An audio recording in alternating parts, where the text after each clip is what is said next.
মানুষ মানুষের জন্য, তবেই তো জীবন ধন্য।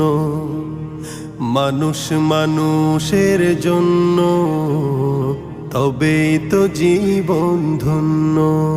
এই মানুষ যদি হয়ে যায় অমানুষ, মানুষ যদি হয়ে যায় অমানুষ, তবেই তো বলে তাকে বন্য।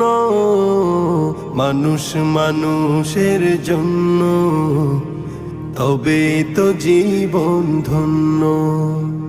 মানুষ মানুষের জন্য, তবেই তো জীবন ধন্য। পশুরাও তো মালিক চেনে, নত হয়ে যায় তার সামনে।